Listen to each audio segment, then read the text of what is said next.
Hello, welcome back to Kim Reads as we continue with Nancy Drew, The Haunted Carousel. Chapter 19, A Precious Parcel. Ned grabbed the crook's foot to keep him from being kicked again. He tried to twist his ankle and topple him at the same time. The crook started to fall, but managed to clutch onto the chair Ned had overturned. He swung it sideways with both hands, grazing Ned's shoulder and arm. Out of the corner of her eye, Nancy saw her boyfriend wince with pain and let go of his grip on the enemy's foot.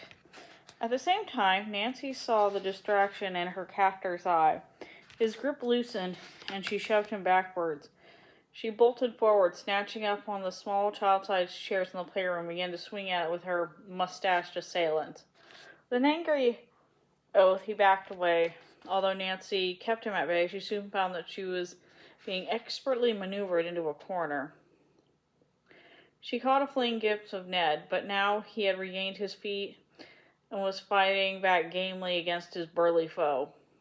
But he was using one arm, and with a singing heart, Nancy realized it was only a matter of time before they find themselves at the mercy of their ruthless attackers. Suddenly a third man rushed into the room. At first, Nancy took it for granted that he must be an ally or partner of the other two crooks. Her hasty glance in the dim light registered only the fact that he was stocking in great hair and wore clay-colored safari jacket.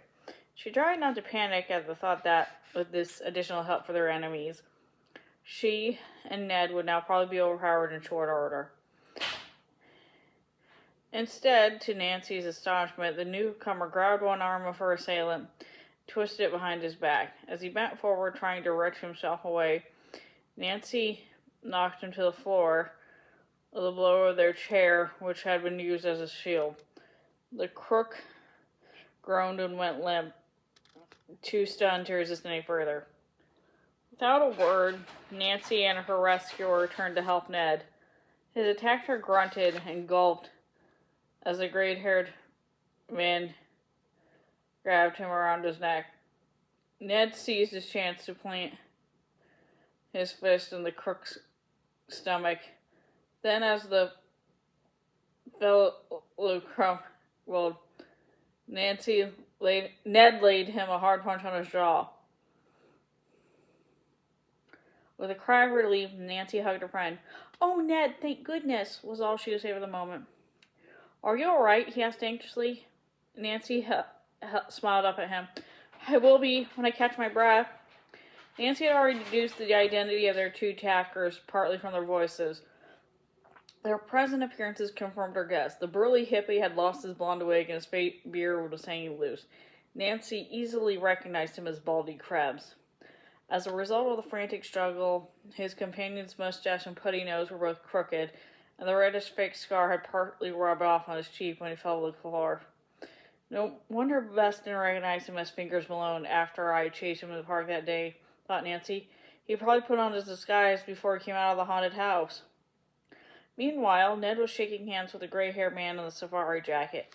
Nancy, too, started to thank him, then broke off with a gasp as she got her first good look at the rescuer. "Why, Mr. Franz, what are you doing here?" she blurted out. She recognized the retired businessman and the amusement park buff.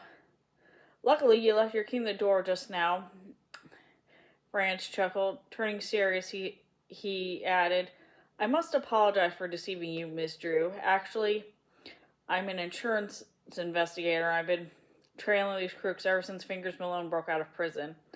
"An insurance company after a crook for a prison break?" Ned looked puzzled. "I don't get it." "It wasn't the prison break that brought him here," Nancy deduced. "I bet you were looking for something Fingers stole 20 years ago. Right, Mr. Franz?" It was the insurance investigator's turn to look startled.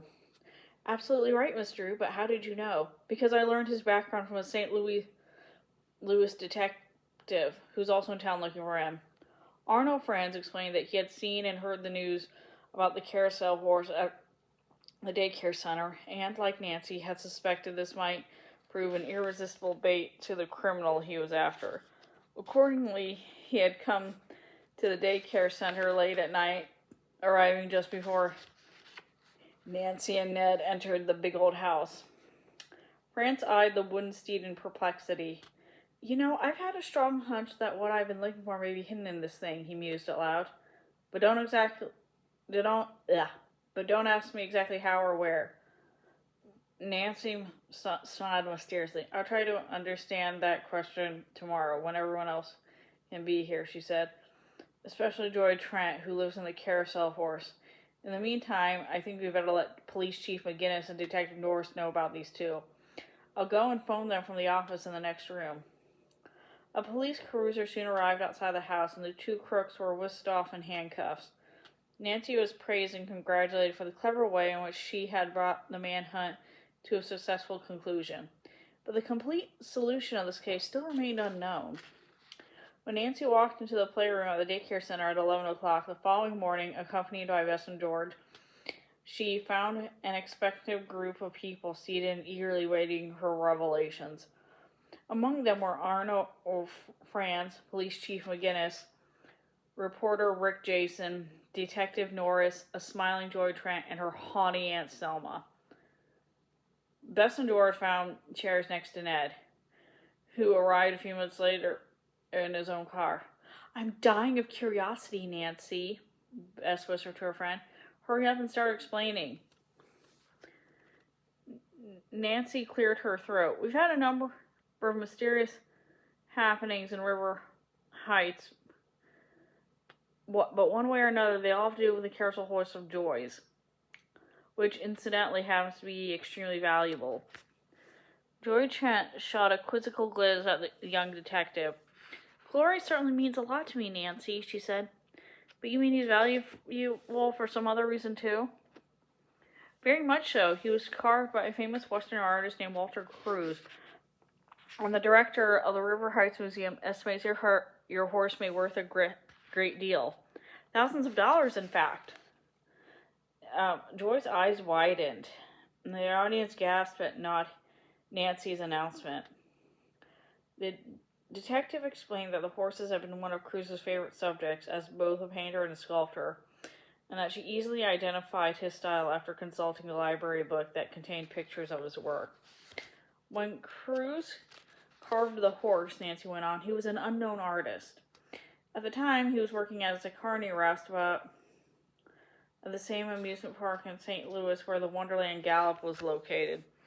The lead horse on the carousel was damaged by a truck, so as a favor to his girlfriend's father, who then owned the merry-go-round, Walter Cruz carved a replacement horse. No wonder it's so beautiful, Bess murmured. Nancy related that Leo Novak was only an employee of the owner, Mr. Ogden, when the horse was carved. Later, Ogden moved the carousel to River Heights, but after several years, he took back the same amusement park in St. Louis. On Ogden's death, Novak had taken over the Wonderland Gallop. Then last winter, Nancy went on, Novak read a newspaper story about the late artist Walter Cruz and how his work was now bringing record prices in New York art galleries. He suddenly realized that this was the same Walter Cruz who had carved the replacement horse for the carousel which Ogden had sold to Joy's father, and if he could get it back, it might be worth a small fortune. Unfortunately for Novak, however, he had been unable to recall the name of the little girl or her father, so he devised a clever plan and moved the carousel back to River Heights. By playing the carousel spookily at night, said Nancy, Novak gained a lot of free publicity for the Wonderland Gallop, which of course also made it a popular attraction at the amusement park. But his purpose was to make sure Joy heard that the carousel had returned to River Heights. He was hoping the news might draw her out of the park for a nostalgic visit. If so, he was sure to recognize her by her flaming red hair and different colored eyes, especially since he still had the photograph of her as a little girl that Mr. Trent had presented to Ogden at the time. It's still stuck up on the wall of the trailer that Novak took over when he bought the carousel. Fingers Malone and Brawley Krebs, however, had spoiled Novak's plan. They too were after the horse that Cruz had carved, but for a different reason. There were two dark figures seen by Ned and Nancy the night they kept watch in the park. After failing to find out what they were looking for that night, they realized that a new lead horse had been mounted on the merry-go-round. So they came to Leo's trailer later that same night, scared the truth out of him. He knew the two wanted criminals were highly dangerous, so he told them the whole story of how the the horse had been bought by Joy's father. But the next day, Nancy went on, when they saw Detective Norris from St. Louis hunting them at the park, they jumped to the conclusion that Leo Novak had betrayed them to the police. So they beat him up as a warning and gave him a black eye. When Joy came to the park, they trailed her home and returned that night to break into the Trent house, but failed to find the horse. Novak, guessing what they would do, eventually tipped off the police, but Fingers and Baldy managed to escape daytime. If you'll excuse me for interrupting, Nancy, Jason cut in. You still haven't told us why these two crooks, Fingers Malone and Baldy Krebs, were after Joy's horse. Nancy smiled. I was just coming to that. The reason goes back 20 years to a time when Fingers was first being hunted by the law. He was hiding out in the same St. Louis amusement park where the Wonderland Gallop was situated, working as a carny. But he couldn't resist picking pockets.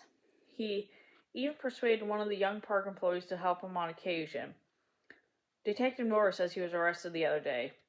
The St. Louis officer nodded and told the history of Fingers Malone, beginning with the prominent local jeweler who had been robbed at the park. The loot was a small parcel of diamonds which he received from New York that afternoon. Fingers Malone was nabbed soon afterward, but the diamonds were never recovered. In fact, said Nancy, the insurance company that Mr. Arno Franz works for has been trying to trace those diamonds ever since. Do you know what happened to them? Rick Jason inquired keenly. Nancy smiled and nodded. I think so. Fingers knew he might be soon arrested, so he entrusted the diamonds to his friend, Walter Cruz. You mean a famous artist helped this pickpocket hide his loot? Remember, Cruz wasn't a famous artist yet at the time, Nancy pointed out. As a matter of fact, he was quite a rough-and-ready, happy-go-lucky type, an ex-cowboy and cattle rustler who didn't give a hoot for the law. Mind you, I'm not saying he knew the parcel Fingers gave him contained stolen goods. He simply didn't ask any questions and agreed to keep the jewels. Soon afterwards, Nancy continued, an art dealer saw some of Cruz's work and invited him to come to New York and pursue his career.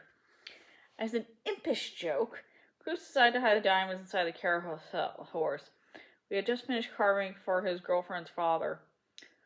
By then, Fingers had been arrested and placed on trial. Cruz, however, managed to get word to him through a confidential letter smuggled to him in the courtroom by a friend. As a result, Nancy concluded, Fingers went looking for the loot when he broke out of prison 20 years later. And I've been trailing him ever since, said Arno Franz. But if Fingers received Cruz's letter, why couldn't he and just Baldy find the diamonds in the horse last night? Because, Nancy replied with a twinkling glance at Joy, they didn't know that John Trent had already found the diamonds when he remounted the horse on a stand of his own design. What? Joy looked astounded. But Nancy, Daddy never said a word to me about hunting and such thing. No, I think he kept them as a surprise for you, Joy. Along with another surprise. And that's the end of that chapter. See you later.